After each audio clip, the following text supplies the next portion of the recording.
উম্মতে মুহাম্মাদীর পরিচয় যদি আসলেই প্রমাণ করতে পারেন তো কোরআন তো বলে তাতানাজ্জালু আলাইহিমুল মালাইকা, আল্লাহ বলে আমি ফেরেশতাদের প্রটোকল দিয়ে তোকে উঠায় আনবো। দুনিয়া দেখবে, সৃষ্টি দেখবে, তোকে প্রটোকল দিতেছে ফেরেশতা, আগে পিছে ডাইনে বামে ফেরেশতাদের প্রটোকলের মাধ্যমে তোকে উঠাবো। বানাবেন পরিবেশ? তওবা করতে রাজি? কে কে রাজি দেখি? পাক্কা? আলহামদুলিল্লাহ। নামান পরিবেশ বানান। আলেম ওলামারা আমাদের দেশে যত আছে দুনিয়ার কোন দেশে এত নাই। এত আলেম ওলামা দুনিয়ার কোন দেশে নেই। আপনাদের সন্তানই বহুত আছে আলেম ওলামা এই এলাকায়। ওদেরকে দিয়া বলেন বেটা দূরে যাস না, আমাদের কাছেই থাক, আয় তোদের শ্রম দিয়ে আমাদেরকে একটা পরিবেশ বানায় দেয়। আপনারা এক হাত বাড়বেন, ওরা দুই হাত বাড়বে। আজকে আপনারা সহযোগিতার হাত বাড়ান না দেখে ওরা বাড়তে পারে না, ওরা এদিক ওদিক করতেছে। খালি একটা পরিবেশ বানান। এখানে শুধু একবার ইসলামী প্রোগ্রাম করে নিবেন তাতে কিচ্ছু হবে না। পরিবেশ বানান, নিজের ছেলেদেরকে কাজে লাগান, মহল্লার ইউনিয়নের আলেমদেরকে, এইখানে যত উলামায়ে কেরাম আছে আইম্মায়ে মাসাজিদিন, এদের কাজে লাগায়া বলেন আমাদেরকে একটা পরিচয়, একটা পরিবেশ বানায় দাও তোমরা। আমরা যেন কবরে যাওয়ার পরে আছে, লম্বা হয়ে যেতেছে তারপরও বলতেছি আছে, কিছু লোক হাদিসে আছে কবরে যাবে, মুনকের নাকির আসবে, মুনকের আর নাকির যখন আসবে তো ওকে ডিস্টার্ব করতে দিবে না, বরং বলবে কাগজ কলম দে, কি জিজ্ঞাসা করবি আমরা জবাব লেখা দিয়া দিতেছি, চল এখান থেকে। বলবে আমরা তো মুর্দাকে জিজ্ঞাসা করতে আসছি, আমরা লেখা দিছি পোষায় না। তো জিজ্ঞাসা করবে তোর পরিচয় কি? তো যখন পরিচয় দিবে তো মুনকার নাকির লাড্ডু হয়ে যাবে, লাড্ডু। প্রথম ফজরের নামাজ পরিচয় দিবে, আমি ফজরের নামাজ সরেন থেকে, আসরের নামাজ পরিচয় দিবে, এশারের নামাজ পরিচয় দিবে, কোরআন একদিক থেকে পরিচয় দিবে, তাসবিহ একদিক থেকে পরিচয় দিবে, তাহলিল একদিক থেকে পরিচয় দিবে।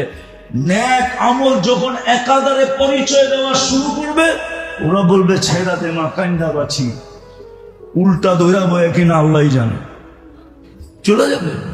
আল্লাহরে জিজ্ঞেস করবে আল্লাহ কি? ঠিকই আছে। না জিগে ফট করে জিগাইতে গেছিস কেন? আগে দম লইতি তারপরে জিজ্ঞেস করতে, যাইয়ে ডাইরেক্ট অ্যাকশন, তাহলে তো এরকমই হবো। চিনো সেটা কে আইছে, বাকিটা আল্লাহ বোঝাবে। আল্লাহ সত্য বানান পরিবেশ, গ্রহণ করেন আইডি, পড়েন ইউনিফর্ম। দুনিয়ায় সুখ মিলল আর না মিলল ইনশাআল্লাহ কবরে মিলবে। কবরে যত হাজার বৎসরই থাকুক না কেন, যে আসল পরিচয় নিয়ে গেছে ওর কাছে লাগবো, চোখটা বন্ধ হইলো আর খুললাম। অনেক সময় না বইতে বইতে ঝটকা লাগে, ঘুমায়া পরে আবার ঝটকায় কি হয়, ঘুম ভাঙা যায়, ওর কাছে এতটুক লাগবে। এই জন্যই তো কবরতে উঠা বলবে ফেরেশতাদেরকে, এত তাড়াতাড়ি কাঁচা ঘুমের থেকে উঠাইলা কেন? তো ফেরেশতা বলবে 30,000 ঘুমাইলি, বৎসর ঘুমাইলি, এখনো কাঁচা, এটা পাকবো কবে? ওর কাছে মনে হবে ঝটকা লাগছে, কিন্তু পার হয়ে গেছে কতদিন, এরকম মনে হবে। এই জন্য পায়ে হাত দিয়ে বলি আসেন, আমরা আলেম ওলামাদের সহযোগিতায়, নিজেদের ছেলেদের সহযোগিতায়, আইম্মায়ে মাসাজিদিনের সহযোগিতায় আমরা একটা পরিবেশ মহল্লায় বানাই।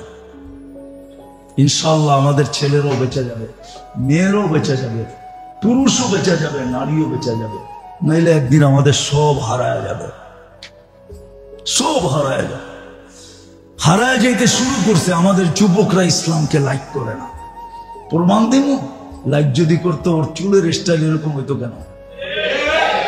লাইক যদি করতো 14 তারিখ উদযাপন করতো কেন? ওর জন্য তো জান্নাতে এভরিডে 100 বার 14 তারিখ আছে। ডেলি জান্নাতে 100 বার ভালোবাসা ডে হবে না, ভালোবাসা কলিং হবে। 100 বার ওর কাছে ভিডিও কল আসবে, আয় আমার কাছে দেখা যা আল্লাহ কেমন ডিজাইন বানায় রাখছে। বেশি করলে বুড়া মানুষও জওয়ান হয়ে যাবো, বাড়ি যেয়ে খালি চিন্তা করবো কবে যাবো, হুজুরে শুনাইলো কি ঠিক না? হ্যাঁ, একবারে তাক লাগায় দিল, মাথা নষ্ট। এই জন্য বেশি শুনাইতেছি না। ডেলি 100 বার হবে। 100 পুরুষের যৌবন শক্তি থাকবে জান্নাতে। কামে লাগাই দিব না। দুনিয়ার মতো কি পাওয়ার ব্যাংকে জমা করে রাখবো নাকি? ডেলি 100 বার ব্যবহার করবো।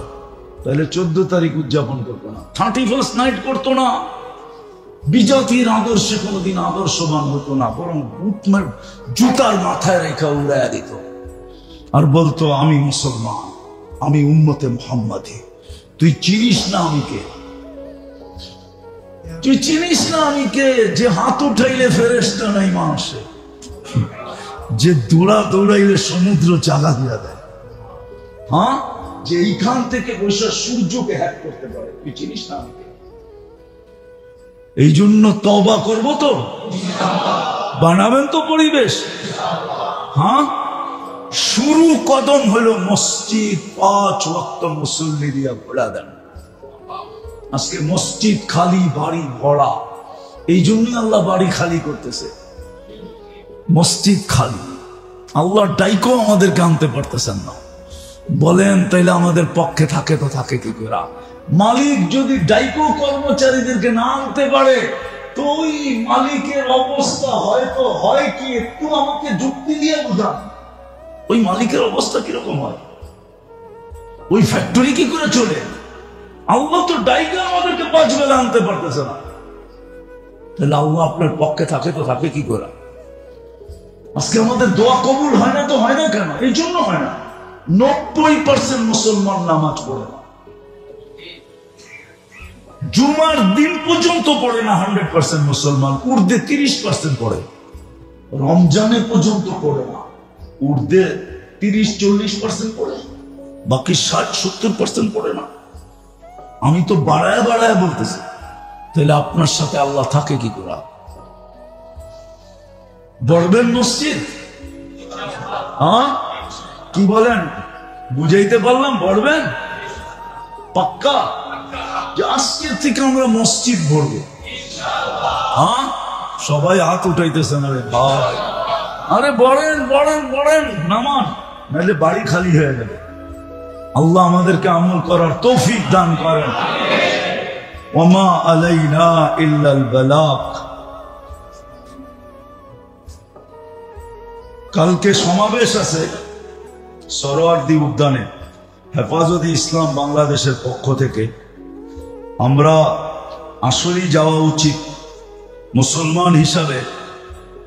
আসলে তো একটা কথা বললে সত্য এটাই, কখনো দাম বাড়াইতে গেলে আবার দাম কমে যায়।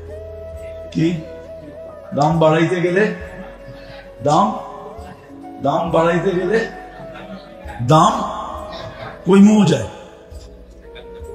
তো মদনগঞ্জ থেকে গাড়ি যাবে যেই দিকে, এটা আসল বিষয়টা হলো নারী বিষয়ক সংস্কার।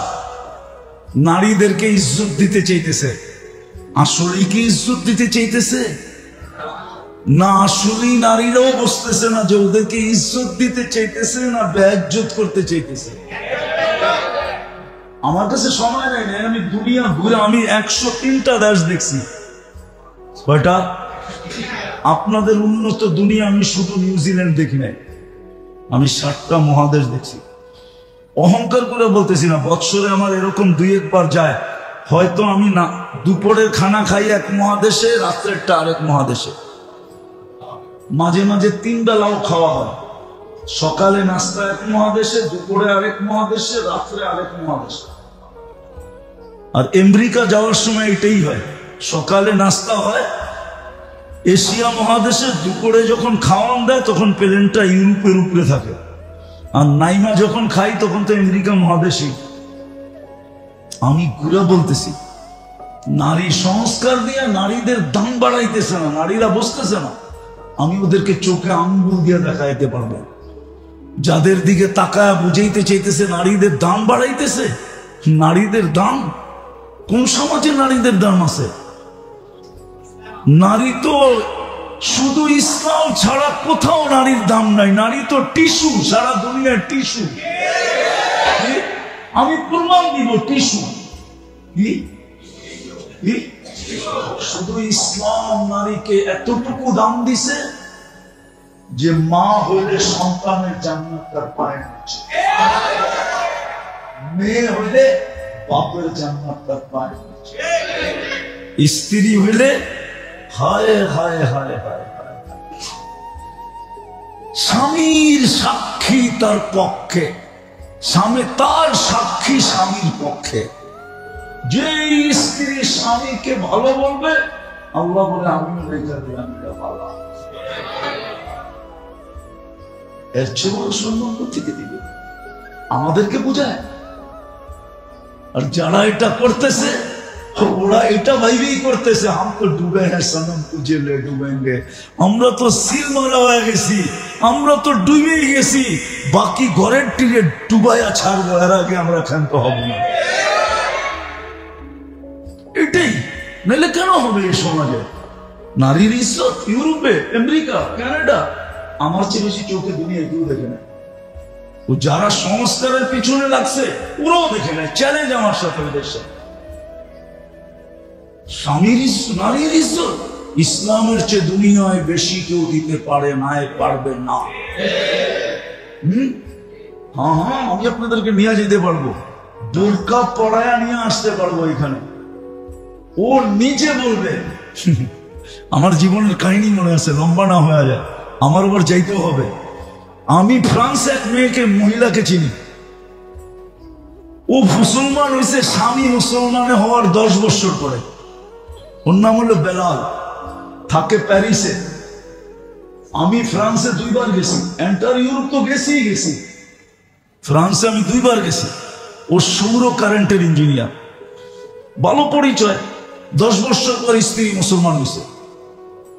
তো একদিন আমাকে বলতেছিল, মুফতি সাহেব, আমি তখন ফ্রান্সে ছিলাম, তোমার দেশে আমি স্ত্রীকে নিয়ে যায় বড় বিপদে পড়ছি। আমি কেন?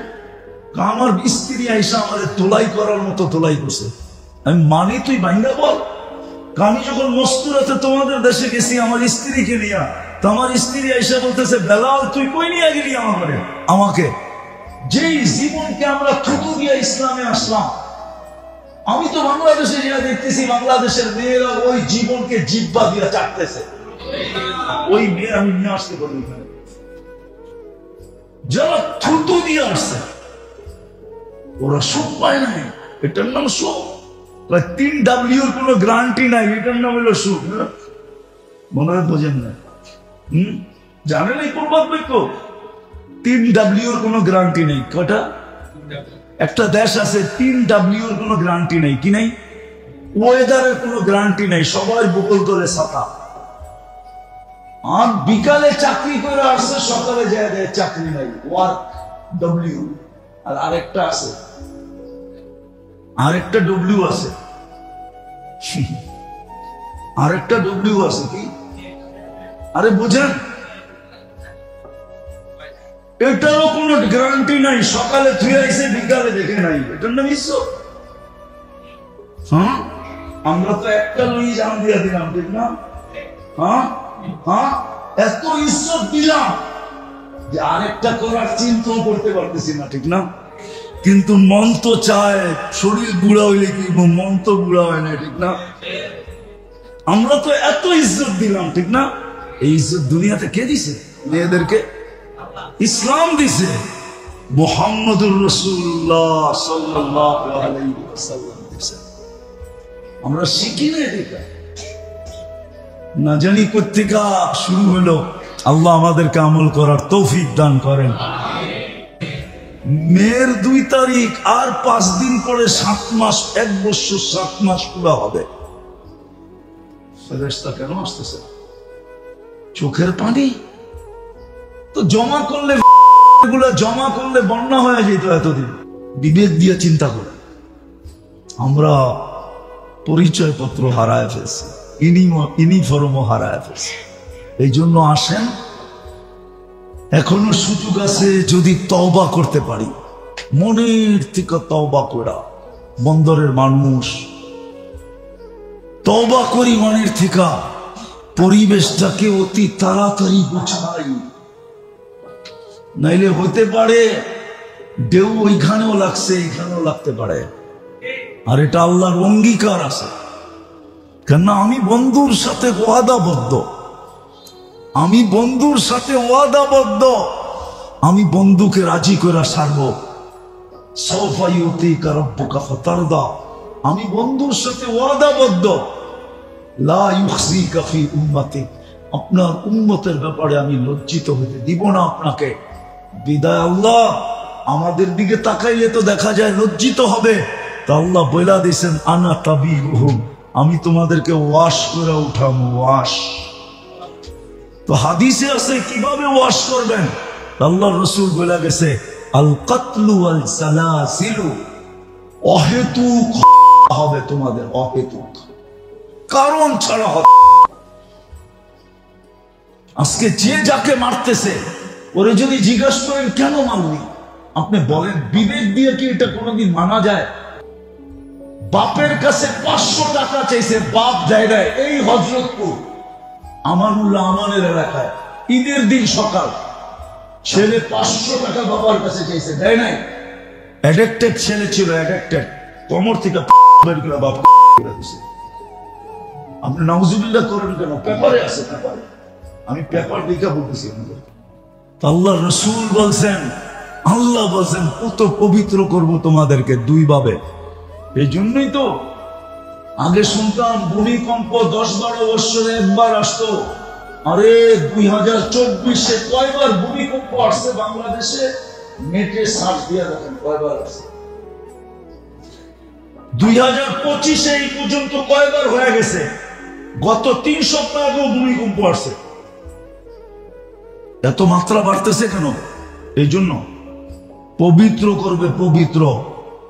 এই জন্য পায়ে হাত দিয়া বলি চলেন আজকে তওবা করি, আর নিজেদের পরিবেশটা ইসলামিক বানাই, পরিচয় পত্র সংগ্রহ করি, ইউনিফর্ম সংগ্রহ করি, পড়ি।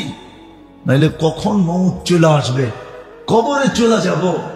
দুনিয়াওয়ালারা কয়েকদিনই চোখের পানি ঝরাবে। আমি প্রমাণ দিতে পারি, এইখানে একজন নাই ডেইলি বাপের জন্য 2 রাকাত নফল পড়া পাঠায়, একজনও এখানে নাই। অল্প কয়েকদিনই চোখের পানি ঝরাইছে, তারপরে বাপ ভুলা গেছে। এখন 2 রাকাত ডেইলি নফল পড়বে, পয়রা বাপকে সওয়াব পাঠাবে, এখানে একজনও নাই। শুধু 2 দিন চোখের পানি ঝরাবে। রাগ হয়ে গেলেন? আছেন কেউ যে আমি ডেলি বাপের জন্য 2 রাকাত পড়া পাঠাই, ডেলি 3 বার সূরা ইখলাস পড়া, বলি আল্লাহ 1 খতম কোরআনের সওয়াব বলে হবে শুনছি, আমার বাবারে দিয়েন, নাই অর্ধেক বাবারে দিয়েন, অর্ধেক মারে দিন। 3 বার তো সূরা ইখলাস ডেলি মা বাবার জন্য কেউ পড়ে না। কেউ তো নাই এখানে যে ডেলি 2 টাকা সদকা করে মা বাবার জন্য দান করে, ডেলি 2 টাকা। অভ্যস্ত, যতক্ষণ পর্যন্ত আমি দান না করব ওই দিনে আমার ভাত হজম হবে না। আমি ডেলি মা বাবার নামে 2 টাকা দান করি। 2 টাকা তো ভিক্ষুকও করতে পারে, কেননা ভিক্ষুক তো 5 টাকার কমে ভিক্ষা নেয় না। 5 টাকার কমে ভিক্ষা নেয়? আমার তো মনে হয় আজকে নেয় না, ভিক্ষুক নেয় নাকি? 2 টাকা দিলে 10 বার দেখে, ঠিক না? যে এটা করতে গেল 2 টাকা, সারাদিন ভিক্ষা করে আমি কয় টাকা পাবো? 2 টাকা যদি দেয় তো ও তো চিন্তা করে 5-এর কমে যেন কেউ না দেয়। এখন তো এরকম ট্রেডিশনওয়ালা ভিক্ষুক আছে, হইতে পারে 2 টাকা দিলে আপনারা 10 টাকা বাড়ি করে দিতেও পারে, যে ধরেন আমার চেয়ে বড় ভিক্ষুক আপনি লন 10 টাকা আছে না? হ্যাঁ, এরকম গার্তারা ভিক্ষুকও থাকতে পারে। কি বলেন? 10 টাকা বা 2 টাকা বাইর করে দিলে ওই 10 টাকা বাইর করে দিল, আমার চেয়ে বড় দেখা যায় আপনি, গরিব লয়ে যান, ঠিক না? কিন্তু আমরা 2 টাকাকে দান করি। আসেন তওবা করি, পরিবেশটাকে দিনদার বানাই, ইসলামওয়ালা বানাই, ইসলামওয়ালা বানাই। এটাই আমাদের পরিচয়, ইসলামই আমাদের পরিচয়, উম্মতে মুহাম্মাদি আমাদের পরিচয়। হ্যাঁ, সময় নাই, আবার আসলে শোনা মনে। হ্যাঁ, শুধু ৮০,০০০, ৮২,৫০০ টাকা ডেলি বিল দিতে হতো। ২০ লক্ষ টাকা মাসে বিল দিতে হতো ৫ জনের। দুনিয়া দুনিয়া দুনিয়া থাকতো, কিয়ামত হয়ে যেত, কিয়ামত। মানুষ মানুষকে ছিলা খাইত। আজকে যখন বিনা পয়সায় সার্ভিস দেওয়ার পরেও ছিলা খায়, তখন তো টাকা আলাকে সবাই ছিলা খাইতো। বাঁচতে হইব, ১.৫ টাকা নালে মেরা ফেলবে। ঠিক সুন্দরবনের জানোয়াররা যেরকম জানোয়ারকে ফেরা খায়, আমরাও এরকম একজন আরেকজনকে ফেরা খাইতাম শুধু অক্সিজেন কেনার জন্য। আল্লাহ তো বিনা পয়সায় সার্ভিস দিতেছে আপনাকে। শিক্ষিত মানুষ একটু ভাবেন, এই শরীরটা যদি প্রযুক্তি দিয়ে চালাইতে হইতো, তাহলে কত বড় ফ্যাক্টরির দরকার হইতো, আর কত ওয়ার্কারের দরকার হইতো একটা অঙ্গকে যদি চালাইতে হতো প্রযুক্তি দিয়া। 2 চোখে 13 কোটি করে 26 কোটি ক্যামেরা। এইখানে খালি একটা ক্যামেরা, তারপরে এত বড়। আর আপনার চোখে আছে 13 কোটি করে 26 কোটি ক্যামেরা দিয়া দেখেন। আপনি যখন দেখেন তো পুরো 26 কোটি ফিট করে দেখেন। এটাতে 13, এটাতে 13, 26 কোটি ক্যামেরা ফিট। এর পিছনে 26 কোটি তার আছে। শুধু তার নাই, এর পিছনে আবার কি বলে, এটার ভিতরে যেরকম মেমোরি কার্ড লাগানো আছে, আবার চোখের পিছনে মেমোরি কার্ডও লাগানো আছে। প্রাইমারিতে পড়ছেন, বুড়া বয়সে দেখা হয়েছে, একজন আরেকজনের দেখা মুস্কি মুস্কি হাসে। কিরে হাসস কেন? প্রাইমারির কথা ভুলে গেছস? হ্যাঁ, এখন তো বড় বুজুর্গ হয়ে ওয়াজ করতেছস, ঠিক না? মনে আছে প্রাইমারিতে কেমন বিটলা আসি? ওই মেমোরি কার্ডের থেকে বাইর করে ছবি দিয়া দিছে, ঠিক না? পিছনে মেমোরি কার্ডও আছে। 26 কোটি 13 কোটির মেমোরিও আছে। 26 কোটির মেমোরিও পিছনে ফিট আছে। কোথায় ফিট করলো আল্লাহ? এই জন্য আসেন, আমি শেষ জায়গায় চলে আসছি। আমাদের একমাত্র পরিচয় আল্লাহর কাছে যদি কবর বিশ্বাস করে, মৌত বিশ্বাস করে, আখিরাত বিশ্বাস করে, হিসাব বিশ্বাস করে, কিতাব বিশ্বাস করে, তাহলে আমাদের আল্লাহর কাছে একমাত্র পরিচয় ইসলাম। একমাত্র পরিচয় উম্মতে মুহাম্মদ। উম্মতে মুহাম্মদের পরিচয় যদি দিতে পারি, তাহলে আল্লাহ দাম দেখাইছেন। আমি সর্বশেষ দাম দেখাইতেছি কোরআন দিয়া। সর্বশেষ দাম হইল শুহাদা আলান নাস। আল্লাহ বলে, তুই যদি বন্ধুর উম্মতের পরিচয়ে পরিপূর্ণভাবে প্রমাণ করতে পারিস, তাহলে কিয়ামতের দিন আমি তোকে আমার লাশ সাক্ষী হিসাবে আমার পাশে দাঁড় করাবো। কোরআন বলে শুহাদা আলান নাস, লাশ সাক্ষী তোকে কিয়ামতের দিন বানাবো, আমার পাশে দাঁড় করাবো। বলেন, ও হিসাব দিবে? সাক্ষী হিসাব দেয়? দেয় নাকি? সাক্ষী কি আসামি হয়? সাক্ষী তো আবার যদি সরকারি রাজ সাক্ষী হয়, তাহলে ওর ভ্যালু কিরকম? ওর এন্টার সুরক্ষা সরকারের উপরে ধার্য হয়।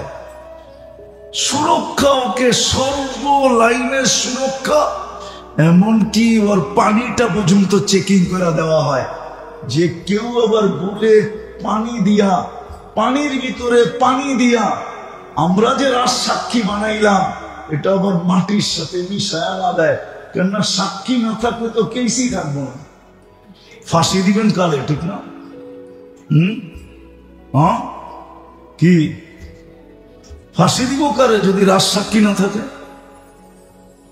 আল্লাহ বলে, তুমি রাজ সাক্ষী আমার, বুঝা গেল আপনার কিস্তি পার।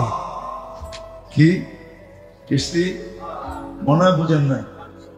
নৌকা খালি পার না, পারে লেগে গেছে, শুধু সেলুট বাকি আছে। সর্বশেষ আল্লাহ বলবে সালাম কওলাম মির রব্বির রহিম। আমার সালামের মালাটা পড়ালো, কাম কমপ্লিট। ফেরেশতারা বলবে ওয়াসিকাল্লাযীনা তাকাউ রাব্বাহুম ইলাল জান্নাতি যুমারা হাত্তা ইযা জাউহা ফুতিহাত আবওয়াবুহা ওয়া ক্বালা লাহুম খাযানাতুহা সালাম তিবতুম ফাদখুলুহা খালিদিন। ফেরেশতারা প্রটোকল দিয়ে জান্নাতে ঢুকায় দিবে। আসেন আসেন আসেন। সময় কিন্তু বরফের মতো বলতেছে। আজকে সূর্য বলতে বলতে ডুবছে বন্দরে। লান আউদ ফি হায়াতিকা আবাদা। হতে পারে বন্দরবাসী সকালে উঠা কেউ আমাকে উঠতে দেখবে না। হতে পারে এরকম জায়গা আমার দেখা আছে চোখে। আপনাদের বন্দর কয়েকটা ঢুকানো যাবে ওর ভিতরে, এক রাত্রে মাটির সাথে মিশায় গেছে। বন্দর তো ছোট একটা থানা, বাংলাদেশটাই কত বড়, আর এটা জেলা বিভাগই কত বড় হবে, আর চড়াই পাখি কত বড়, রানলে আর জোর কয়টা হবে, ঠিক না? ঠিক, জোল হয়তো তরকারি হিসাবে, ঠিক না? বাবুনরা জোল দেয় কি তরকারি হিসাবে না? 1 কেজি হলে মাপ ভিন্ন, 2 কেজি হলে মাপ ভিন্ন, 3 কেজি হলে মাপ ভিন্ন, ঠিক না? তো চড়াই পাখি কত বড় আর ঝোল কতটি হবে? চড়াই পাখি বড় না? হ্যাঁ, কত 5-7 কেজি কত ওজন, ঠিক না? কতটুক? আধা 6টা হইলেও বেশি, ঠিক না? নারী সংস্কার দিয়ে নারীদের দাম বাড়াইতেছে না, নারীরা বসতেছে না। আমি ওদেরকে চোখে আঙ্গুল দিয়ে দেখাইতে পারবো। যাদের দিকে তাকায় বুঝাইতে চাইতেছে নারীদের দাম বাড়াইতেছে। নারীদের দাম কোন সমাজে নারীদের দাম আছে? নারী তো শুধু ইসলাম ছাড়া কোথাও নারীর দাম নাই। নারী তো টিস্যু, সারা দুনিয়ার টিস্যু। আমি প্রমাণ দিব, টিস্যু। শুধু ইসলাম নারীকে এতটুকু দাম দিছে যে মা হইলে সন্তানের জান্নাত তার পায়ের নিচে, মেয়ে হইলে বাপের জান্নাত তার পায়ের নিচে, স্ত্রী হইলে হায় হায় হায় হায় হায়, স্বামীর সাক্ষী তার পক্ষে, স্বামী তার সাক্ষী স্বামীর পক্ষে। যে স্ত্রী স্বামীকে ভালো বলবে, আল্লাহ বলে আমিও লেখা দিলাম ভালো। এর চেয়ে বড় সম্মান থেকে দিবে? আমাদেরকে বুঝায়। আর যারা এটা করতেছে ওরা এটা ভাইবেই করতেছে হাম তো ডুবে হ্যাঁ সনম তুঝে লে ডুবেঙ্গে। আমরা তো সিল মারা হয়ে গেছি, আমরা তো ডুবেই গেছি, বাকি ঘরের টিরে ডুবাইয়া ছাড়বো, এর আগে আমরা ক্ষান্ত হব না। এটাই নাহলে কেন হবে এই সমাজে? নারীর ইজ্জত ইউরোপে, আমেরিকা, কানাডা আমার চেয়ে বেশি চোখে দুনিয়া কেউ দেখে নেয়। ও যারা সংস্কারের পিছনে লাগছে ওরাও দেখে নেয়। চ্যালেঞ্জ আমার সাথে ওদের সাথে। স্বামীর ইজ্জত, নারীর ইজ্জত ইসলামের চেয়ে দুনিয়ায় বেশি কেউ দিতে পারে নাই, পারবে না। হ্যাঁ হ্যাঁ, আমি আপনাদেরকে নিয়ে যেতে পারবো, বোরকা পড়ায় নিয়ে আসতে পারবো এখানে। ও নিজে বলবে, আমার জীবনের কাহিনী মনে আছে, লম্বা না হয়ে যায়, আমার আবার যাইতেও হবে।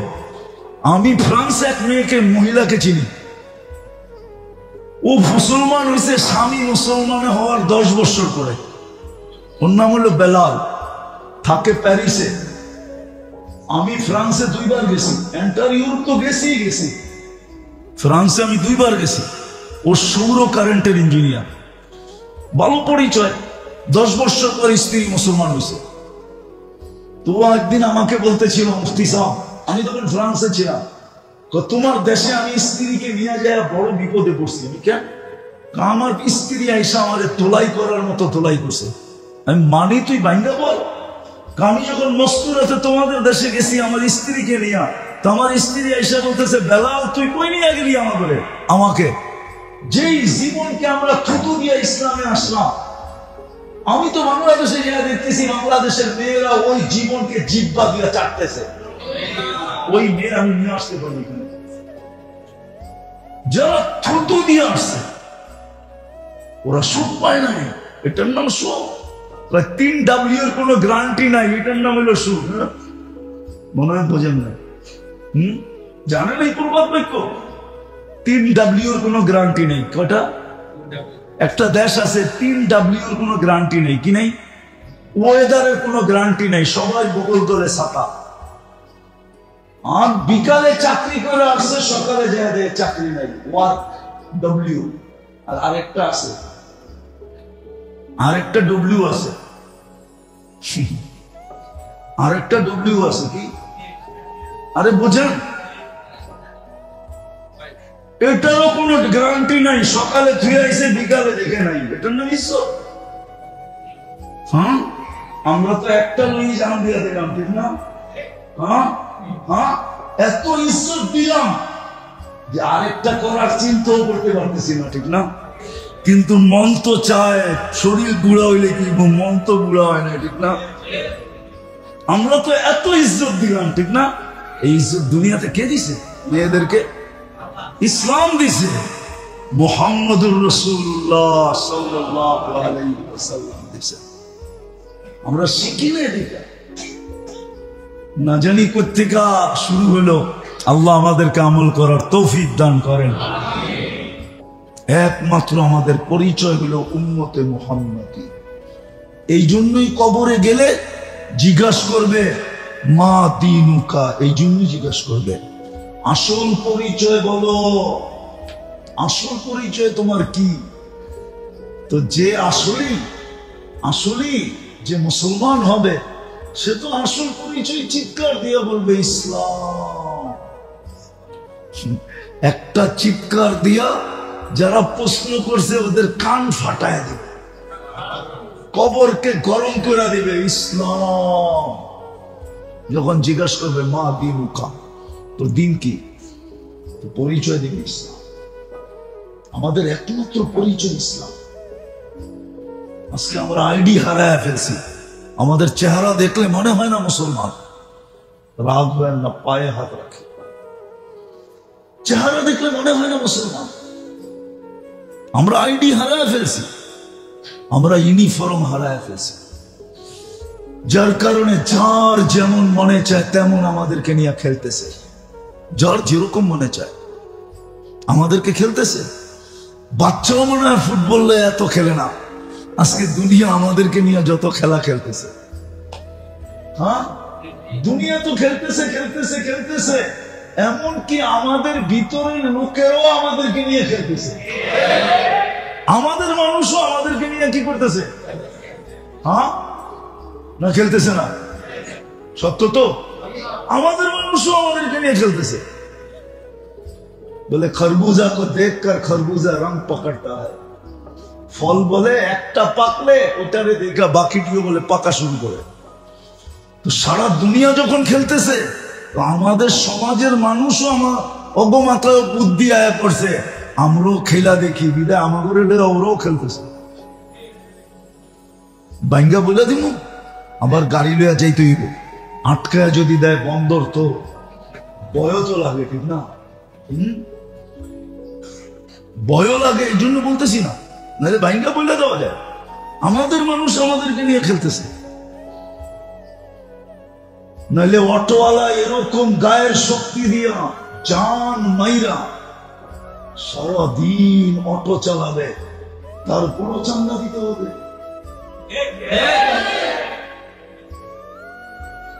যে লয় ওরে যদি একদিন অটো চালানোর জন্য ছেড়া দেওয়া যেত, তাহলে দেখা যেত ও একদিন অটো চালায় 3 দিন বিছনায় পড়া থাকলে ও বসতো অটো চালাইতে কষ্ট কিরকম।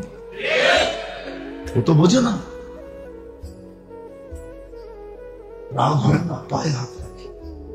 আমি একটা জিনিস আপনাদেরকে বুঝিয়ে চেয়েছি, আল্লাহ করুক আজকে বুঝে আসুক। আমাদের পরিচয় দুনিয়ায় যতগুলোই থাকুক না কেন, এগুলা শুধু সাইনবোর্ডের পরিচয় অথবা ভিজিটিং কার্ডের পরিচয়। আমাদের মেইন পরিচয় আল্লাহর কাছে, যিনি ভালোবাসা আমাদেরকে মুসলমানের ঘরে অস্তিত্ব দিছেন, উম্মতে মুহাম্মদী বানায় ভালোবাসার শেষ সীমা করে দিছেন, সীমা অতিক্রম করে দিছেন, ভালোবাসার শেষ সীমা অতিক্রম করে দিছেন। আমাদের পরিচয় আমরা মুসলমান, উম্মতে মুহাম্মদ।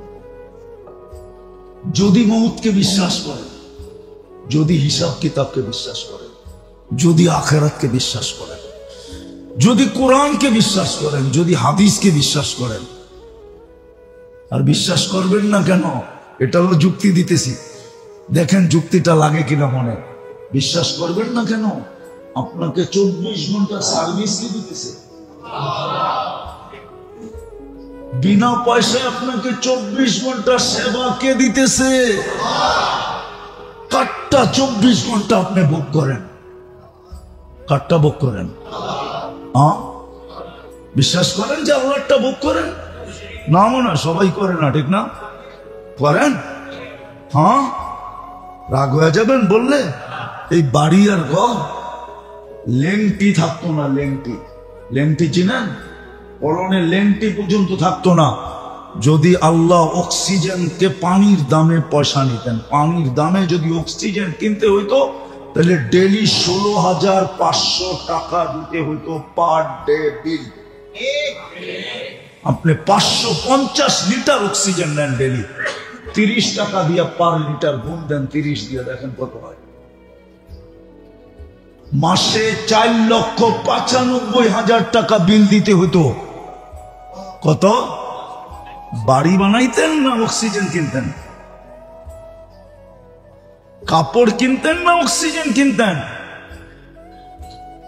বললাম না, আমার কথায় কাঁচা কথায় রাগ হয় না, যদিও কথাটা শালীনতার না, তারপর বোঝানোর জন্য বলতেছি। লেংটিও আমাদের পরনে থাকতো না যদি অক্সিজেনের, পানির দামে অক্সিজেন ডেলি কিনা ব্যবহার করতে হতো।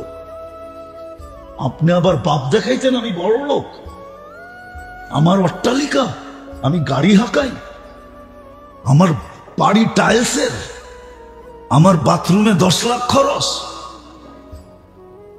আমার বাথরুমে 10 লাখ খরচ, কোনদিন সম্ভব হতো না। অক্সিজেন কিনতেন না বাড়ি বানাইতেন না গাড়ি কিনতেন? ডেলি 16,500 টাকা বিল। যেই ফ্যামিলিতে 5 জন থাকে কত টাকা বিল হয় দেখেন তো? ওর আবার জলইব কতটুকু? বাংলাদেশি কত বড় আর আপনাকে একটা থানা কত বড় হবে? এর চেয়ে বিশাল বিশাল জায়গা আমার এই 2 চোখে দেখা আছে। এক রাত্রের ভিতরে আল্লাহ মাটিতে শোয়ায় দিয়েছে। এই জন্য আজকে সূর্য বলতে বলতে ডুবছে, লান আউদ ফি হায়াতিকা আবাদা। এই জন্যই আজকে মুসলমানের এই দুরবস্থা। মুসলমানের দুরবস্থার কারণ এটাই যে পরিচয় পত্র হারায় ফেলছে, আবার ইউনিফর্মও হারায় গেছে। না পরিচয় পত্র আছে না ইউনিফর্ম আছে। শেষ করতেছি। অথচ একজনের জন্য ফেরেশতা নাইমা আসছিল, একজনের জন্য। কয়জন? Only single person. সাহাবী রাসূলকে ডাকাতে ধরছে, কিতাবে আছে, উঠান। ডাকাত বলছে তোমার মাল নিব, বলছে নিয়ে নাও। বলছে শুধু মাল নিব না, তোমার জানটাও নিব। বলছে ঠিক আছে নিয়ে নাও, কিন্তু একটা অনুরোধ রক্ষা করবে। বলছে সেটা কি? আমাকে 2 রাকাত নামাজ পড়তে দাও। বলছে মাত্র 2 রাকাত? বলছে হ্যাঁ হ্যাঁ 2 রাকাতেই চলবো। বলছে ঠিক আছে পড়ালো। তো 2 রাকাত পড়া যখন ভয়ে ভয়ে প্রথম সালাম ডান দিকে ফিরাইছেন, তো দেখছেন এক সুদর্শন যুবক দাঁড়ানো, খোলা তরবারি হাতে, মুখে মুস্কি মুস্কি হাসি, চেহারার থেকে যেন চাঁদের সে বেশি আলো ছিটকায়া করতেছে। বাম দিকে তাড়াতাড়ি সালাম ফিরে জিজ্ঞেস করছে তুমি কে? তো ফেরেশতা হাসি দিয়া বলতেছে আজীব বিষয় তো, আশ্চর্যের বিষয় তো। ডাইকা আল্লাহ তুমি, তুমি জিজ্ঞেস করো তুমি কে? তুমি তো আমাকে ডাইকা আল্লাহ, আবার তুমি জিজ্ঞেস করতেছ তুমি কে? তো বলছে কই ডাইকা আনলাম? কেন তুমি সজদায় চিৎকার দাও না, ইয়া মুগিস আগিসনি? তোমার প্রথম চিৎকারের সমস্ত আকাশের ভিতরে ছোটাছুটি শুরু হয়ে গেছে। ফেরেশতারা চিৎকার দিতেছিল, আল্লাহ বিপদগ্রস্তের আওয়াজ, হুকুম দিতে দেরি, আমরা চাপায়া পড়তে দেরি করবো না। তো চতুর্থ আকাশ থেকে আমি নির্বাচিত হয়েছিলাম। দ্বিতীয়বার যখন চিৎকার দিছো, তুমি চিৎকার দিতে দেরি, আমি 4 আকাশ অতিক্রম করতে দেরি করি নাই। তৃতীয়বার যখন চিৎকার দিছো, তো তোমার মাথার কাছে এসে দুশ্মনকে জাহান্নামে পৌঁছায় দিছি। ওই যে দেখো শরীর থেকে আগুন দাউ দাউ করতেছে। আজকে 60 লক্ষ পশ্চিম তীরে, 30 লক্ষ, 30 লক্ষ। বলেন ফেরেশতা আসে না কেন? আর আমরাও তো আইনা পাঠাইতে পারতেছি না কেন? দুনিয়াতে 250 কোটি মুসলমান, 60টা মুসলিম দেশ। অক্টোবরের 7 তারিখে 1 বছর গেল, নভেম্বরের 7 তারিখ, ডিসেম্বরের 7 তারিখ, জানুয়ারির 7 তারিখ, ফেব্রুয়ারির 7 তারিখ, মার্চের 7 তারিখ, এপ্রিলের 7 তারিখ। এখন কি যেই খেজুর গাছে আল্লাহ রসুল পিঠ লাগায় জুমার নামাজের খুতবা দিতেন, যখন মেম্বর তৈরি হয়, আল্লাহ রসুল যখন মেম্বরে পা দিলেন, তো খেজুর গাছের থেকে বাচ্চার মতো কান্না আসতে শুরু করলো। পুরো মসজিদটা সবাই তাকাইতে ছিল যে বাচ্চা নিয়ে আসছে, তো নিয়ে আসছে কে, কোন বাচ্চাই বা কাঁদে। অনেক তালাশের পরে দেখলেন যে কোনো বাচ্চা না, এই কান্না তো খেজুর গাছ থেকে আসতেছে। আল্লাহ রসুল মেম্বর থেকে নামতে বাধ্য হইলেন, খেজুর গাছের উপরে হাত রাখতে বাধ্য হইলেন, আর তাকে সান্ত্বনা দিতে বাধ্য হইলেন যে হ্যাঁ, আমার ছোঁয়ার থেকে আজকে তুমি বঞ্চিত হয়ে গেলা, বিদায় তুমি চোখের পানি জড়াইতেছ, তুমি বাচ্চার মতো কাঁদতেছ। ঠিক আছে, আমি তোমাকে ছোঁয়াও দিব। আমার পায়ের নিচে, মেম্বরের নিচে যেইখানে আমি প্রথম পা রাখবো, ওইখানে তোমাকে দাফন করে দেওয়া হবে, গাইড়া দেওয়া হবে। তোমার উপরে পা দিয়ে আমি প্রতিদিন প্রতি জুমায় মেম্বরে উঠবো। যখনই মেম্বরে উঠবো, তো তোমাকে পায়ের ছোঁয়া দিয়েই উঠবো। আর শুনো, দুনিয়াতে তো তুমি আমাকে খেজুর খাওয়াইতে পারো নাই, ঠিক আছে, তোমাকে আমি জান্নাতেও নিয়ে যাব। আর তোমার জান্নাতের ভিতরে তুমি আমাকে খেজুর দিবে আর আমি খাবো। আমি কিচ্ছা শোনানো আপনাদের উদ্দেশ্য না, আপনাদেরকে বোঝানো উদ্দেশ্য যে খেজুর গাছ আল্লাহ রসুলের পিঠের ছোঁয়া পাওয়ার কারণে ধন্য হইতে পারে।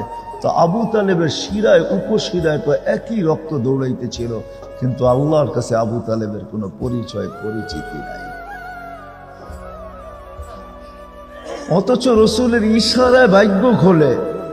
বৈশাখ নিজে বলতেছে আমার ভাগ্য খোলা গেছে। তো আল্লাহ রসুল বলতেছে, তুই আরবি ভাষায় এত সুন্দর বলতেছিস, তো আরেকটু জিজ্ঞাসা করি, লিমান তাবুদ, ইবাদত কার করিস? তো বৈশাখ বলতেছে, ফিস সামাই আরশুহু, যার আরশ আকাশে, ওয়াফিল আরদি সুলতানুহু, জমিনে যার রাজত্ব, ওয়াফিল বাহরি সাবিলুহু, সমুদ্রের ভিতরে যার রাস্তা, ওয়াফিল জান্নাতি রহমাতুহু, জান্নাতের ভিতরে যার রহমত, ওয়াফিল নার ইকাবুহু, জাহান্নামের ভিতরে যার শাস্তি। তো আল্লাহ রসুল বলে, আরেকটু জিজ্ঞাসা করি তোকে, মান আনা, আমি কে বল? তো বলতেছে, আনতা রাসূল রাব্বিল আলামিন, আপনার সমগ্র জগতের রবের রসুল, খাতামুন নবিয়্যিন, আপনার পরে কোনো নবী নাই। মান আমানা বিকা ফাজ, যে আপনার গোলাম হবে ওর ভাগ্য আমার মতো খুলে যাবে। ওয়ামান কাযিবা খাবা ওয়া খাসির, যে আপনার গোলাম হবে না ও চির হতভাগা হবে। ও মেরে দোস্ত, এটাই সত্য। দুনিয়ায় পরিচয় পরিচিতির হাজারো লাইন আছে, মূল্যায়িত হওয়ার হাজারো লাইন আছে, কিন্তু যেই দিকের যাত্রী আমরা, সবাইকে যেখানে পরিসমাপ্তি ঘটাইতে হবে, সবাইকে যেতে হবে। করোনা ডেলি আমাদেরকে আপডেট দেখাইতেছে, করোনা ডেলি আপডেট দেখায়, দুনিয়ার থেকে এত হাজার মানুষ উঠা যাইতেছে। শুধু করোনার আপডেট মিডিয়ায় আসে বিদায় আমরা দেখতেছি এত হাজার। যদি সমগ্র দুনিয়ায় বিভিন্ন রোগে, বিভিন্ন অবস্থায় যত লোক মারা যায়, সব যদি ডেলি মিডিয়াওয়ালারা আপডেট দিত, তাহলে মনে হয় আমরা এতদিনে পাগলই হয়ে যেতাম। কেননা ডেলি 3 থেকে 3.5 লক্ষ মানুষ ডেলি বিভিন্ন কারণে ডেলি বিভিন্ন কারণে এই দুনিয়ার থেকে শূন্য হইতেছে। একদিন আসবে আপনি আর আমিও চলে যাব, শুধু ঐতিহ্যগুলা থেকে যাবে। আরেকদিন আসবে দুনিয়াই থাকবে না। আজকেও হাজারো ঐতিহ্য আমাদের দেশেও আছে, অনেক ঐতিহ্য। সোনারগাঁও বেশি দূরে না, আপনাদের জেলারই একটা থানা। হ্যাঁ, ঈশা নাই, কিন্তু সোনারগাঁও আছে, এটাই সত্য। এটা তো দুনিয়ার দিক দিয়া। ঈশা নাই, সোনারগাঁও আছে। দিনের দিক দিয়েও একজন আছে, সোনারগাঁও আছে, কিন্তু আবু তৈয়ামা রহমতুল্লাহ আলাই নাই। আবু তৈয়ামা নাই, যিনি 1268 সনে এই নারায়ণগঞ্জের সোনারগাঁর বুকের ভিতরে ইসলামের সর্বপ্রথম চেরাগ জ্বালাইছেন, মাদ্রাসার বুনিয়াদ রাখছেন। যেইখানে উনি মাদ্রাসা বানাইছেন, ওনার ওই লেখা কি বলে এটাকে, প্লেকার্ডটা আছে, যেটার ভিতরে উনি লেখা লাগাইছেন, ওইটা লেখা আছে। এখনো সোল লেখার পাথরটা আছে, কিন্তু উনি নাই। এটাই সত্য। একদিন আসবে আপনার আমি থাকবো না। আমরা সবাই আখেরাতের যাত্রী, কিন্তু দুনিয়ায় হাজারো পরিচয় পরিচিতির ব্যবস্থা আছে, হাজারো লাইনে মানুষ মূল্যায়িত হয়। মানুষকে হাজারো ভাবে মানুষ মূল্যায়িত করে, হাজারো জিনিসের জন্য মূল্যায়িত করে, মূল্য দেয়। এমনকি মালাও পড়ায়, এমনকি ফুলের মালার জায়গায় টাকার মালাও পড়ায়, এমনকি আরো উচ্চ শিখরেও উঠায়। এটা হওয়া সম্ভব হইতে পারে, কিন্তু যেদিকের যাত্রী আমরা, ওইখানে শুধু একটা জিনিস দ্বারা মূল্যায়িত হবে, আর কোনো জিনিসের মাধ্যমে কেউ মূল্যায়িত হবে না। আমি একটাই দেখাইলাম যে আবু তালেব না বংশের কারণে মূল্যায়িত, না সম্পর্কের কারণে মূল্যায়িত, না রক্তের কারণে মূল্যায়িত। যদি আপনি বলবেন যে এটা একটু রক্ত দূরের, তাহলে আরেকটু কাছের আপনাকে আমি রক্ত দেখাইতেছি। নবীর শরীরে যেই রক্ত, বাপের শরীরে যেই রক্ত দৌড়ায়, সন্তানের শরীরে ওই রক্তই দৌড়ায়। সন্তান মা বাবার অংশ হয়, অংশ। আল্লাহর রসুল ফাতেমা রাদিয়াল্লাহু তাআলা আনহুকে বসায় বলছেন, ফাতেমা তু বুযআতুম মিন্নি, ফাতেমা আমার অংশ। মান আদাহা ফাকাদ আদানি, যে ফাতেমাকে কষ্ট দিবে সেজন্য আমাকে কষ্ট দিল। আল্লাহর রসুল, আমি এটাও দেখাইতেছি, সন্তান ওলামারা জানে বাজিয়াত জুজিয়াত বাজিয়াতের মাসলা, মা বাবার অংশ হয়, মা বাবার মাধ্যমেই তার অস্তিত্ব ঘটে। নূহ আলাইহিস ইসলামের ছেলে, নূহ আলাইহিস ইসলাম কোনো নবী না, বরং রসুল। শুধু রসুল না, যাকে আদমে সানি বলা হয়, যার থেকে আবার মানব জাতি শুরু হয়। শুধু এইখানেই শেষ না, যিনি উলুল আজমি মিনার রসুল, 5 জন রসুলের ভিতরে একজন, যিনি নূহ আলাইহিস সালাম, ওনার ছেলে। কিন্তু আল্লাহ বলতেছে, ইন্নাহু লাইসা মিন আহলিক ইন্নাহু আমালুন গায়রু সালেহ। গন্তব্য আমাদের আখিরাত। যাত্রার পরিসমাপ্তি ঘটাবে যে জিনিসটা, ওটার নাম হলো মৌত। সে যেদিন আসবে ওদিন আমাদের যাত্রার অবসান ঘটায় দেবে। আজকে কিন্তু আমাদের যাত্রা চলমান। আপনি থামতে পারেন, আমি থামতে পারি, কিন্তু যাত্রা থামে না। প্রতিদিন আমরা আগাইতেছি। রাত্র কিছু আমাদের থেকে ছিনায় আনে, দিন কিছু ছিনায় আনে। 24 ঘন্টা মিলা, দিন রাত মিলা 24 ঘন্টা প্রতিদিন আমাদের থেকে ছিনায় নিতেছে, আমাদের জীবন থেকে কমতেছে। যদিও মা বাবা বাচ্চা বড় হয় খুশি হইতে থাকে যে ছেলে পেলে বড় হইতেছে, আমাদের দুঃখের দিন শেষ হয়ে যাবে। কিন্তু একদিকে তাকাইলে হয়তো তারা এটা বলতে পারে যে আমাদের দুঃখের দিন শেষ হবে, ছেলে পেলে বড় হবে, কামাই করবে, আমাদেরকে দেখভাল করবে, এই হিসাবে সে খুশি হয়। কিন্তু যদি আরেক দিকে তাকায়, তো বাচ্চার বয়স বাড়ার সাথে সাথে মা বাবার কান্নাও বাড়া উচিত ছিল। যার কারণে কোনো আরবি কবি লিখতে বাধ্য হয়েছেন, ইয়াসুরুল মারউ মা যাহাবাল লায়ালি ওয়ালাকিন যাহাবুহুন্না লাহু যাহাব। রাত দিন যায়, বাচ্চা বড় হয়, মা বাবা খুশি হয়। আসলে এটা খুশির বিষয় ছিল না। আমার সন্তান প্রতিদিন কবরের দিকে আগে বাড়তেছে, আখেরাতের দিকে আগে বাড়তেছে, তার বয়স দিন দিন কমতেছে, বাড়তেছে না। আমরা হয়তো বড় হইতে দেখতেছি, সে বড় হইতেছে না, ছোট হইতেছে। বিদায় আমার কথা শুরু এখান থেকেই, লম্বা হবে না। শাইখে মাদানীনগর আছেন, উনিও কিছু কথা বলবে, তারপরে দোয়া করবে। আমিও নারায়ণগঞ্জের মার্কাজে অনেকক্ষণ কথা বলে আসছি। বিদায় কথা বেশি লম্বা করার আমার ইচ্ছা নাই। বিদায় ধ্যান দিয়া শুনলে বুঝে আসবে। আমরা সবাই কিন্তু যাত্রী, যে যেই অবস্থানেই থাকি না কেন, প্রতিদিন আমরা আখেরাতের দিকে বাড়তেছি। ওইখানে সবাইকে পৌঁছতে হবে।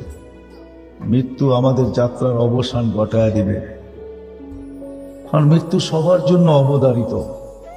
এমনকি মালাকুল মউতকেও একদিন মৃত্যুর কোলে ঢোলা পড়তে হবে। সর্বশেষ যেদিন আল্লাহ ওনাকে জিজ্ঞাসা করবে কে বাকি, তো উনি বলবে আনা ওয়া আনতাল হাইয়ুল্লাযী লা তামুত, আমি আর আপনি চিরঞ্জীব। তো আল্লাহ বলবে ফাতামুত আনতা, এবার তুমি মরো, লিআন্নাকা তাহতা আরশি, তুমি আমার আরশের নিচে। ওয়া ইন্নী কাতাবতুল মাউতা আলা মান তাহতা আরশি, আমার আরশের নিচে যে আছে তার জন্য মৃত্যু অবধারিত। বিদায় মৃত্যুর যাতনা আল্লাহ ওনার উপরও ঢালবেন। ওই দিন উনি চিৎকার দিবে আর বলবে লাউ আলিমতু সাকরাতাল মাউত মা কবাস্তু আরওয়াহাল মুমিনিন, মৃত্যু সম্বন্ধে যদি আমার কিঞ্চিত ধারণাও থাকতো তো কোনো মোমেন মুসলমানকে আমি এত কষ্ট দিয়ে কোনোদিন উঠায় নিয়ে আসতাম না। বিদায় আপনি যেখানেই থাকেন, 2500-এ থাকেন আর 2.5 কোটিতে থাকেন, আপনাদের থানার নাম তো মাত্র 2500। আপনি 2500-এ থাকেন আর 2.5 কোটিতে থাকেন, সবাই কিন্তু আমরা যাত্রী। আবার অন্যদিকে কথাটা প্রবাহিত করেন না, বোঝানোর জন্য বলতেছি। যেখানেই আমি থাকি, অট্টালিকায় থাকি আর কুড়ের ঘরে থাকি, আপনি আর আমি কিন্তু যাত্রী।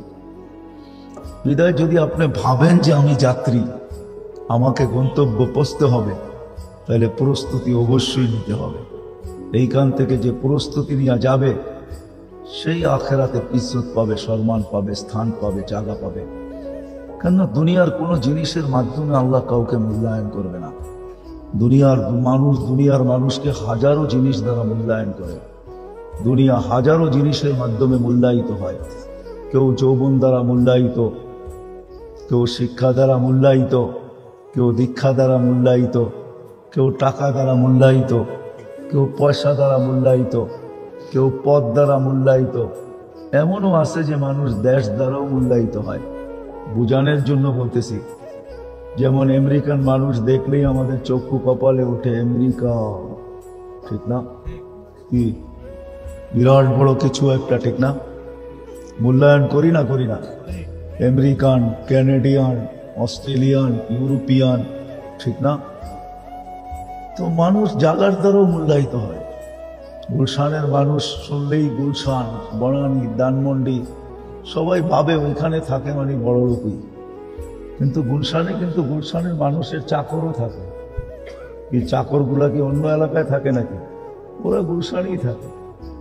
কিন্তু জাগারও একটা প্রভাব আমাদের ভিতরে আছে। দুনিয়ায় মূল্যায়িত হওয়ার হাজারো পন্থা আছে। এতগুলা গুনতে গেলে রাতও ছোট হয়ে যাবে, সময় কম হয়ে যাবে। হাজারো দেখানো যায় মূল্যায়িত হওয়ার। দুনিয়ায় হাজারো জিনিস আছে মূল্যায়িত হওয়ার, কিন্তু আমরা যেই জায়গার দিকে যাত্রী, যেইখানে আমরা পৌঁছবো, কসম খোদার ওইখানে মূল্যায়িত হওয়ার মাত্র একটা জিনিসই আছে, কিচ্ছু নেই। এক জিনিস দ্বারাই ওইখানে মূল্যায়িত হবে। কোনো বংশ দ্বারা কেউ ওইখানে মূল্যায়িত হবে না। যদি হতো তাহলে আবু তালেব সবচেয়ে বড় মূল্য রাখার মতো ব্যক্তিত্ব ছিলেন। আবু তালেবের সবচেয়ে বেশি মূল্য হতো। আবু তালেব কুরাইশি, শুধু কুরাইশি ছিলেন না, আবু তালেব হাশিমিও ছিলেন। আমি 2-1টা জিনিস আপনাকে দেখাই। শুধু হাশিমি ছিলেন না, আল্লাহ রসুলের চাচা সম্পর্কে আপন চাচা ছিলেন। শুধু চাচা ছিলেন না, ব্লাডের কানেকশন ছিল, ব্লাডের সম্পর্ক ছিল, রক্তের সম্পর্ক। যদি আল্লাহ রসুলের ছোঁয়া পাইলে ভাগ্য খোলে, তো যেই রক্ত আল্লাহ রসুলের শিরা উপশিরায় দৌড়াইতেছেন, ওই রক্তই কিন্তু আবু তালেবের শিরায় উপশিরায় দৌড়াইতেছে। চাচা বাবার জায়গায় হয়, আমার উক্তি আর যুক্তি না। আল্লাহ রসুল বলতেছেন আর আম্মু বিমানজিলাতিল আব। আজকে তো আমাদের সমাজে বাপেরই মর্যাদা নাই, চাচার মর্যাদা হবে তো হবে কর্তিকা। কিন্তু আল্লাহ রসুল কিয়ামতের সকাল পর্যন্ত চাচার মর্যাদা বুঝাইছেন, যে চাচা আর বাপ একই জিনিস। আল্লাহ রসুল সামনে বসায়া বলছেন আল আম্মু বিমানজিলাতিল আব। চাচা বাপের জায়গায়, বাপের যতটুকু মর্যাদা চাচার অতটুকু মর্যাদা। আল্লাহ রসুল সারা দুনিয়ায় শিখাইছেন, শুনাইছেন, জানাইছেন। ওই চাচার শরীরে যেই রক্ত, বাতিজার শরীরে একই রক্ত। ছোঁয়া পাইলে যদি ভাগ্য খোলে, আমি দুটা দেখাইতেছি, শুধু ছোঁয়া পাইলে ভাগ্য খোলে না, ছোঁয়া পাইলে আগুন পর্যন্ত হারাম হয়ে যায়। আনাস রাদিয়াল্লাহু তাআলা আনহু দস্তরখান ছিলেন, কখনো উনি আগুন পানি দিয়া পরিষ্কার করতেন না। যখনই পরিষ্কার করার প্রয়োজন হইতো তো আগুনে নিক্ষেপ করতেন, আগুন ময়লা খায়া ফেলতো, দস্তরখানকে চকচকা করে ফেরত দিত। এক সাহাবী জিজ্ঞাসা করছে, এই জাদু পাইলা তো পাইলা কোত্থেকা? বলছে, এটা জাদু না, এটা আল্লাহ রসুলের হাতের ছোঁয়া। আল্লাহ রসুল এই দস্তরখানে খানা খাওয়ার পরে হাত পরিষ্কার করছেন, আল্লাহ রসুলের হাতের ছোঁয়ার কারণে। আগুন দস্তরখানের ময়লা তো খাইতে পারে, কিন্তু দস্তরখান খাইতে পারে না। যদি হাতের ছোঁয়া পাইলে আগুন ওটাকে খাইতে না পারে, জ্বালাইতে না পারে, তো আবু তালেবের শিরায় উপশিরায় মুহাম্মদুর রাসূলুল্লাহ সাল্লাল্লাহু আলাইহি ওয়াসাল্লামের একই বংশের রক্ত দৌড়াইতেছিল। 44 বছর বাতিজাকে বুকে রেখা পালছেন। যদি ছোঁয়ায় ভাগ্য খোলে, আগুন স্পর্শ না করে, তো রক্তে তো আরো কিছু হওয়া উচিত ছিল, ঠিক না? কিন্তু আবু তালেব কি জান্নাতে যাবে? হ্যাঁ, কি বলেন আপনাদের ধারণা? না না না না, এটা তো ছোঁয়ার কথা বলতেছি। ইশারা করলে ভাগ্য খোলে। আল্লাহ রসুল যদি ইশারা করেন তো ভাগ্য খোলে। আল্লাহ রসুল 2 সাপকে ইশারা করছেন, আইয়ু হাদ্দাব। ওলামাদেরকে জিজ্ঞাসা করেন, 2 সাপের হাদিস আছে একটা মশহুর। আল্লাহ রসুল 2 সাপকে ইশারা করছেন, আইয়ু হাদ্দাব। ইশারা করতে দেরি, সে জীবিত হয়ে মাথা উঁচা করে চিৎকার দিতে দেরি করে নাই। 2 সাপের নিজের ভাষা আমি আপনাদেরকে বলতেছি, সে আরবি ভাষায় বলতেছিল, লব্বাইক ওয়া সাদাইক ইয়া যাইনা ওয়াফা ইয়াউমিল কিয়ামা। ও দুজাহানের বাদশা, আমার ভাগ্য খুলে গেছে। আপনি ইশারা করতে দেরি, আমার ভাগ্য খুলতে দেরি হয় নাই। যার ইশারায় ভাগ্য খোলে, যার ছোঁয়ায় আগুন ছুঁতে পারে না, যার ছোঁয়া লাগলে খেজুর গাছের ভাগ্য খুলে যায়। আল্লাহ রসুল 2 সাপকে ইশারা করছেন, আইয়ু হাদ্দাব। ওলামাদেরকে জিজ্ঞাসা করেন, 2 সাপের হাদিস